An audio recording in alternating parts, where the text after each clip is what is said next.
मुसलमानों को धमकी दी जा रही है और ये कहा जा रहा है कि नहीं जी, हम मुसलमानों को नहीं कह रहे, हम लव जिहादियों को। 23 लोग मारे गए और पुलिस ने ये मानने से भी इनकार कर दिया कि उसने गोली चलाई। मैं कह रहा हूँ मेरे खिलाफ क्यों नफरत फैलाई जा रही है, तो पुलिस कहती है आप क्यों कह रहे हैं कि आपके खिलाफ नफरत फैलाई। ऐसे हर मामले में जिसमें कोई एक मुसलमान शामिल हो, दिल्ली पुलिस का बल्कि हिंदुस्तान के ज्यादातर राज्यों की पुलिस का रुख किया है। महाराष्ट्र के मुख्यमंत्री कह रहे हैं कि औरंगजेब की औलादें इस मुल्क में तशद्दुद फैलाना चाहती हैं। चारों तरफ एक ऐसा माहौल है जिसमें सरकारों ने तय कर लिया और पुलिस ने तय कर दिया कि इस मुल्क में हम मुसलमानों को मुजरिम मानकर अपनी कार्रवाई शुरू करें। अब यह जेनोसाइड है, जेनोसाइड की शुरुआत है, उसका पहला कदम है, दूसरा कदम है, इस पर हम बहस कर सकते हैं। और इसके बदले क्या किया गया? उत्तर प्रदेश में उन पर गोलियां चलाई गई। तकरीबन 23 लोग, अगर मैं गलत नहीं, 23 लोग मारे गए और पुलिस ने ये मानने से भी इनकार कर दिया कि उसने गोली चलाई है। उसने कहा कि ये खुद आपस में ही गोलीबारी करके मारे। और उसके बाद हमने ये देखा कि उत्तर प्रदेश में किस तरह से लोगों पर यह आरोप लगाकर कि उन्होंने सार्वजनिक संपत्ति को नुकसान पहुंचाया है, उन्हीं से रिकवरी की मांग की गई और बड़े बड़े बैनर्स और पोस्टर्स लगाए गए उनकी तस्वीरों के साथ, जिनको इलाहाबाद हाईकोर्ट ने कहा कि इन पोस्टर्स को फौरन उतारा जाना चाहिए। और उस पर उत्तर प्रदेश सरकार सुप्रीम कोर्ट पहुंच गई और फिर सुप्रीम कोर्ट ने उस मामले को ठंडे बस्ते में डाल दिया। और फिर दिल्ली में जो हिंसा हुई फरवरी 2020 में, उसके फौरन बाद जिस तरह दिल्ली पुलिस ने तहकीकात शुरू की, उस तहकीकात से ये बात साफ हो गई कि दिल्ली पुलिस का कोई इरादा उस हिंसा को करने वालों की निशानदेही करने का भी नहीं है। उनको पकड़ने, उनको सजा दिलाने की कोशिश करना तो बहुत दूर की बात है। उसने एक तरह से पूरे मामले को सर्द बल खड़ा कर दिया और यह कहा कि जो लोग आंदोलन कर रहे थे वही हिंसा के लिए जिम्मेदार थे। मुझे अब तक याद है कि पुलिस का तर्क क्या था। पुलिस का तर्क यह था कि आखिरकार रोड जाम क्यों की गई, रोड जाम से हिंसा हुई। हमने पुलिस से यह कहा कि फर्ज कीजिए कि रोड जाम आपको गलत लगता है कि हमने सड़क जाम की अपना विरोध जाहिर करने के लिए। हालांकि हिंदुस्तान में यह चीज न जाने कब से होती आई है। हम सारे लोग जो छात्र आंदोलनों में रहे हैं, हमने अपनी मांग पर जोर डालने के लिए कितनी बार सड़क जाम की, यह मुझे याद भी नहीं। लेकिन अगर आपको यह गलत लगता है तो यह पुलिस के अख्तियार में था कि वह रोड खाली करवाए। यह कोई दूसरी भीड़ नहीं कर सकती, कोई प्राइवेट सिटीजन नहीं कर सकता कि मैं एक विरोध कर रहा हूं, इस विरोध को एक दूसरी भीड़ आकर खत्म करे, इसका हक उसको नहीं है। लेकिन दिल्ली पुलिस का कहना था कि नहीं, आपने जो रोड जाम किया इस वजह से दूसरे लोगों में गुस्सा भड़का, तो उनके गुस्से के लिए आप जिम्मेदार, जो हिंसा हुई उसके लिए आप जिम्मेदार। अब ये बहुत अजीबोगरीब तर्क है। और हम ये जानते हैं कि यह तर्क क्यों दिया गया। जब उनसे यह पूछा गया कि भाई जो लोग आपके अफसरान की मौजूदगी में कह रहे थे कि अगर पुलिस ने सड़क खाली नहीं कराई तो हम करा देंगे, आपने क्या उनसे पूछताछ की है? तो पुलिस का कहना था कि नहीं, वो तो हमसे बातचीत करे। जो ऑन रिकॉर्ड है पुलिस, वो ये कह रही है कि नहीं, उसको धमकी नहीं कहना चाहिए, वो हमसे कन्वर्सेशन करे। तो जो खुलेआम धमकी दे रहा है उसको पुलिस कह रही है कि वो उनसे गपशप कर रहे थे, कन्वर्सेशन कर रहे थे। और जो औरतें 2 महीने 2.5 महीने से उस ठंड में बैठी हुई थी, धरना दिए हुए अपनी मांग लेकर, यह कहा जा रहा है कि उन औरतों की आड़ में, उनके पीछे हिंसा की साजिश की जा रही है। हम सारे लोग जानते हैं कि दिल्ली पुलिस को भी मालूम है, हर किसी को मालूम है कि यह कुतर्क है और यह झूठ है और यह झूठ जानबूझकर बोला जा रहा है। और यह बात इससे भी साबित होती है कि उसके बाद ऐसे हर मामले में जिसमें कोई एक मुसलमान शामिल हो, दिल्ली पुलिस का बल्कि हिंदुस्तान के ज्यादातर राज्यों की पुलिस का रुख क्या है। अगर मोहम्मद जुबैर ने ये एक्सपोज किया सोशल मीडिया पर कि फला साहब मुसलमानों के खिलाफ नफरत फैला रहे हैं, तो मोहम्मद जुबैर पर इल्जाम लगाया गया कि वो ये बात क्यों कह रहे हैं, क्योंकि उनके इस बात के कहने से समाज में तशद्दुद बढ़। आप इस पूरे तर्क को समझ रहे हैं कि मेरे खिलाफ नफरत फैलाई जा रही है, मैं कह रहा हूं मेरे खिलाफ क्यों नफरत फैलाई जा रही है, तो पुलिस कहती है आप क्यों कह रहे हैं कि आपके खिलाफ नफरत फैलाई जा रही है। इसी बात से तशद्दुद फैला रही है।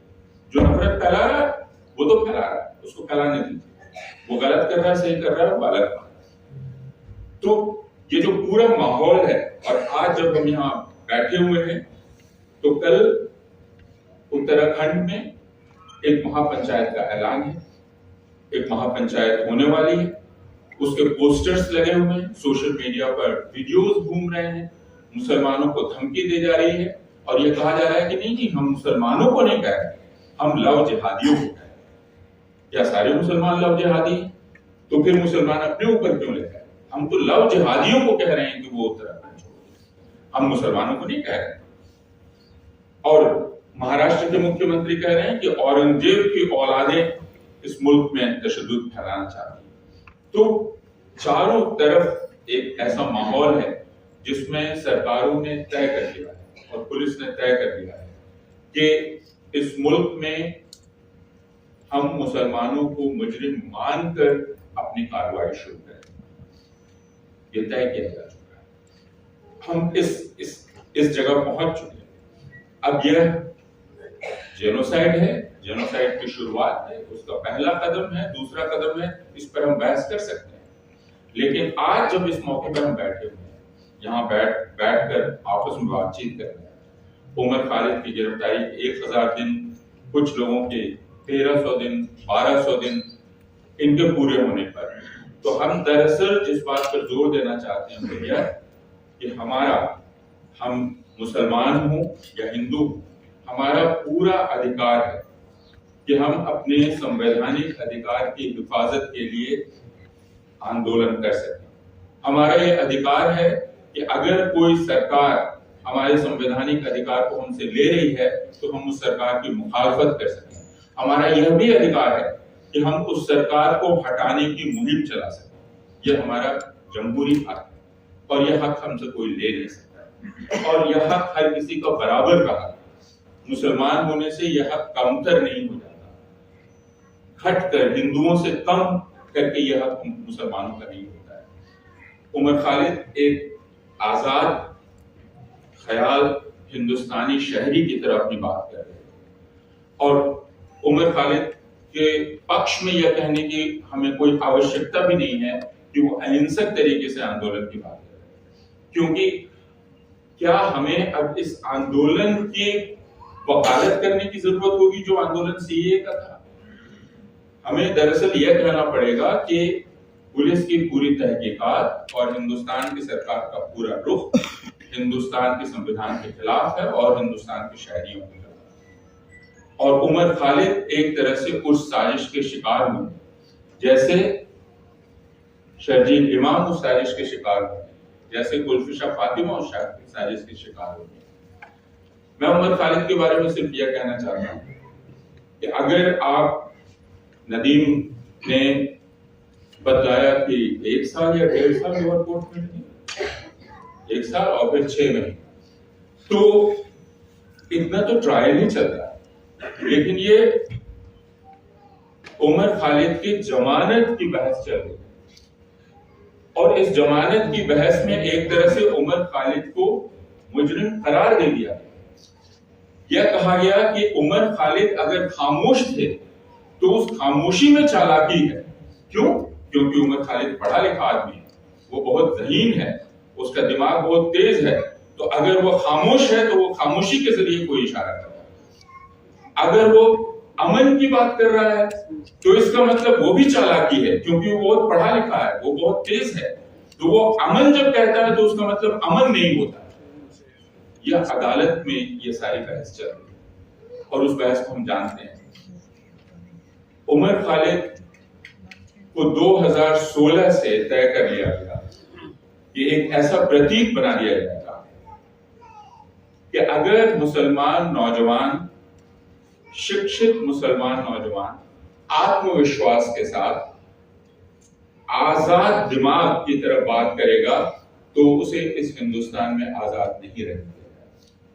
उमर खालिद को इसका प्रतीक बना कि यह मजाल कैसे है एक मुसलमान नौजवान की कि वह सर उठाकर अपनी आजाद ख्याली का इजहार कर सके और बराबरी के स्तर पर दूसरों से बर्ताव का दावा करे। यह मजाल कैसे है एक मुसलमान नौजवान। उमर खालिद को इसका प्रतीक बनाया गया।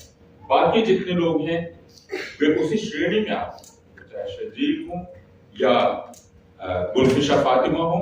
आपकी मजाल कैसे हुई कि आप अपने हक का दावा करें और आप उस पर जोर दें और उसके लिए मुहिम चलाएं। उसका जवाब यह है कि हम सारे लोग अपने हक का दावा करें, जो हमारा हक है इस मुल्क पर, और वो बराबरी का हक है।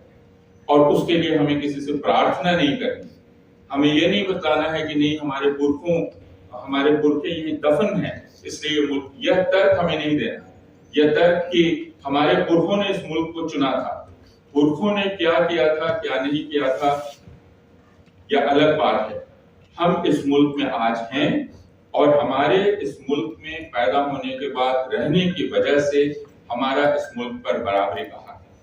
यह बात अपने आप में काफी है। कोई और दलील नहीं कि नहीं हम औरंगजेब को ऐसा नहीं समझते, हम अकबर को ऐसा नहीं समझते, 1947 के बारे में हमारा एक ख्याल है, कोई दलील नहीं। हम हिंदुस्तान में पैदा हुए, हिंदुस्तान में पैदा होने की वजह से हिंदुस्तान का दस्तूर हमें यह हक देता है और वह हक हमारा है, और कोई दलील देने की जरूरत हमें नहीं। और यही बात उमर खालिद कह रहा था और इसी की सजा उमर खालिद को दी गई है। लेकिन जैसा मैंने कहा कि ऐसा वक्त आता है जब आप अपने इंसान होने की बात को जब सामने रखते हैं तो उसकी सजा आपको मिलती है। वह जंग लड़नी पड़ती है, वह हक हासिल करने के लिए। तो यह सिर्फ उमर खालिद की अकेले की जंग नहीं है, हम सब की है और हम सबको उस जंग में शामिल रहना पड़ेगा, खड़े रहना पड़ेगा और हिंदुस्तान पर, इस बात को मैं दोहरा रहा हूं, अपना बराबरी का दावा पेश करना। बहुत खुश।